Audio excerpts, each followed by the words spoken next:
இந்த 7 daysல நம்மளுடைய ஸ்ட்ராட்டஜியை யூஸ் பண்ணி 70,000 ப்ராஃபிட் மேக் பண்ண டாக்டர் ஆனந்த் சார்.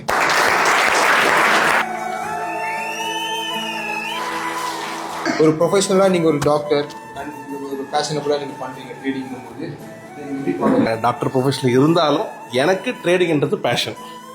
அது 3.8 days இருக்கிற எல்லா மென்டர்ஸும் சரி மனசுலேருந்து பேசுகிறாங்க. ஃபஸ்ட்டு அது எதுவும் ஒழிச்சு மறைச்சி எதுவும் இல்லை. உங்க சொன்ன ஏஎம் ஸ்ட்ராட்டஜியாக இருக்கட்டும் இது வச்சு தான் இது ட்ரேட் பண்ணி எடுத்தது. 1 years 8 years நான் பண்ணாலுமே விக்கி ப்ரோ மட்டும்தான் நீங்கள் வாங்க எப்போனாலும் வாங்க நான் சொல்லித்தரேன்னு சொன்னால் ஒன்லி ஒன் மென்டர். ஒரு 2-3 கிளாஸ் அட்டன் பண்ணியிருக்கிறேன். இந்த மாதிரி ஒரு எக்ஸ்பீரியன்ஸ் நான் பண்ணதே கிடையாது. உண்மையிலேயே சொல்கிறேன்.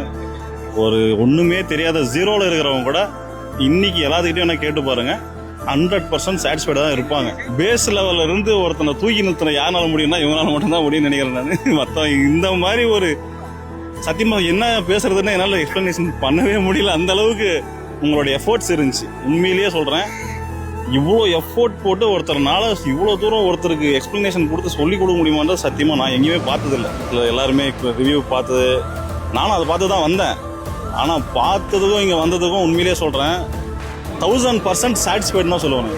1000% சாட்டிஸ்ஃபைட். ஆனால் உங்களை மாதிரி இறங்கி வேலை செய்கிறதுக்கு சத்தியமாக யாருனாலையும் முடியாது. அது வேணால் வறுத்து ஏஎம் ஸ்ட்ராட்டஜிஸ் நான் ஒரு 2 years எக்ஸ்பீரியன்ஸ் நான் ட்ரேடிங்கில். ஏஎம் ஸ்ட்ராட்டஜி மட்டுமே பண்ணால் கூட போதுமானது. எனக்கு தெரிஞ்சு ஃப்ரெஷர்ஸ் எல்லாமே அதை மட்டுமே பண்ணால் கூட 100% ப்ராஃபிட்டபுளாக இருக்கலாம். எக்ஸ்பீரியன்ஸ் பண்ணதுனால இந்த ஸ்பீச்செல்லாம் வருது எனக்கு. நான் இவ்வளோ தூரம் பேசினதே இல்லை எங்கேயுமே. ஆக்சுவலாக என்னையும் ரிவ்யூ எடுத்துருக்காங்க. கிளாஸ் முடிச்ச உடனே சார் என்ன சார் ஒன்றும் இல்லை சார் நல்லா சார் அப்படின்னு போனேன். இங்கே தான் ஓப்பன் டாக்கா இவ்வளோ நேரம் பேசியிருக்கேன். உண்மையிலே சொல்கிறேன்.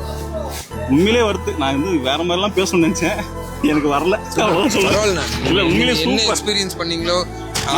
நீங்கள் வீட்டுக்கு போய் நீங்கள் ஒரு எக்ஸ்பீரியன்ஸ் நீங்கள் சொல்லும்போது இன்னும் பிகினர்ஸ் புதுசாக வரவங்களுக்கு இது போய் சேரணுன்றதுக்காக சொல்கிறீங்க. கண்டிப்பாக சொல்கிறேன். புதுசாக கற்றுக்கணும். பிகினர்ஸ் ஒன்றுமே தெரிலனா கூட இங்கே வந்தால் நீங்கள் தூக்கி விட்டுருவீங்கன்ற நம்பிக்கை 100% இருக்கும். கண்டிப்பாக அந்த அளவுக்கு நீங்கள் எஃபோர்ட் போட்டு சொல்லிக் கொடுக்குறீங்க. அதில் எந்த விதமான ஒரு சந்தேகமும் யாருக்கும் வேண்டாம்.